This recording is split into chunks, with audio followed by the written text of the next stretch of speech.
Assalamualaikum warahmatullahi wabarakatuh. Di antara cara sehat untuk berpuasa adalah kita menjaga nutrisi atau makanan waktu sahur atau berbuka. Ya. Khusus berbuka, Nabi dawuh ada istilah takjil. Takjil adalah menyegerakan makan dengan makanan ringan supaya apa? Supaya kita langsung menjaga lambung kita yang tadinya kosong untuk langsung diisi oleh makanan sehingga nanti tidak kosong lama sehingga tidak mengganggu kesehatan. Nabi dawuh kalau kita berbuka sebaiknya dengan kurma. Kalau tidak ada kurma, air putih atau air zam-zam. Kalau tidak ada itu dengan buah-buahan atau buah manis yang manis hasil buahnya. Ini apa tujuannya? Tujuannya supaya kalau makanan yang masuk yang pertama adalah yang netral, yang tidak mengganggu. Terutama untuk yang punya asam lambung, maka dengan makanan yang netral tadi, kurma, air putih atau makanan ringan yang manis, yang tidak kecut, itu akan memperbaiki kondisi lambung. Jangan sampai kalau buka langsung banyak, tidak ada tajil dan tidak menggunakan petunjuk Nabi langsung makanan yang merangsang, pedas, kecut, kopi, ketan, tapi itu jangan dihilangkan dulu. Yang pertama masuk mas saya, takjil yang pertama masuk adalah makanan yang ringan, yang tidak merangsang. Saya ulangi lagi, kalau tidak ada kurma, air putih, kalau tidak ada air putih, buah yang tidak kecut. Itu adalah cara terbaik dan niati itu semua supaya Nabi bahagia melihat kaumnya, melihat umatnya mengikuti petunjuknya. Yang kedua yang tidak kalah penting bahwasanya supaya kita sehat waktu puasa, jangan sampai di waktu puasa siang itu memperbanyak tidur atau diam. Itu justru tidak menyehatkan. Karena apa? Karena kalau orang diam, maka energi yang masuk di malam hari yang kita peroleh lewat makan sahur itu akan nganggur, akan tidak digunakan, akan jadi simpanan.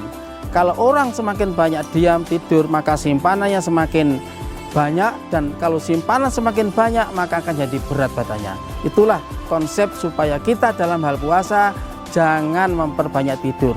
Walaupun toh tidur orang puasa itu ibadah, naumu shaimin ibadatun. Tidurnya orang puasa itu ibadah.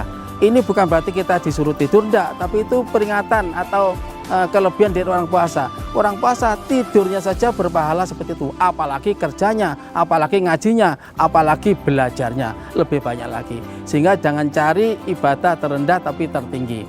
Kemudian walaupun kita kerja juga, kalau waktu puasa juga ikuti kondisi. Jangan memaksakan diri dan jangan seperti di kala tidak puasa. Itu nanti apa? Itu nanti kalau kita kerjanya berlebihan justru akan jadi kelelahan yang luar biasa. Jadi boleh bekerja aktivitas tapi terukur, tidak berlebihan. Hadirin rahimakumullah dan para pendengar yang saya hormati, jangan lupa ketika puasa kita juga mengikuti makan makanan yang diperintahkan bergizi. Ya, jadi yang dimaksud bergizi makanan yang dibutuhkan seperti dikala kita tidak puasa. Ya kalau makan ya ada yang namanya nasi, kemudian daging walaupun yang tidak mahal, kemudian sayur, buah dan lain-lain. Tidak, yang itu semua makanan yang bergizi dan tidak harus mahal. Ikutilah makan yang seperti itu, jangan sampai hanya milih wareg tok. Sekali lagi jangan sampai milih wareg tok ya. Kemudian para pendengar sekalian, kalau kita lebih baik lagi di kala puasa, kita ikuti hakikat puasa yaitu supaya kita mengurangi makanan, jangan sampai makan di malam ini berlebihan.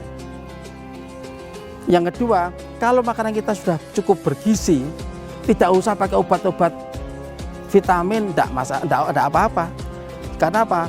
Inti dari vitamin itu ada dalam buah sayur. Sehingga kalau kita sudah cukup makan buah, makan sayur, maka walaupun tidak ada vitamin ya untuk stamina siang tidak apa-apa. Kesalahan kita waktu kita makan di malam hari, golek wareg ketok, yang penting wareg tapi tidak mempertimbangkan pentingnya nilai gizi. Buah, sayur, daging ya, itu perlu ya. Tapi yang saya bilang begini tidak harus yang mahal-mahal. Namanya buah apapun seperti buah, namanya daging apapun, teri atau klothok itu juga daging, itu juga termasuk hal yang tidak mengurangi gizi kita. Demikian moga-moga puasa kita menambah kebugaran kita, kesehatan kita, dan semoga semua amalan kita di bulan Ramadan diterima oleh Allah SWT. Terima kasih. Ada kurang lebihnya mohon maaf. Assalamualaikum warahmatullahi wabarakatuh.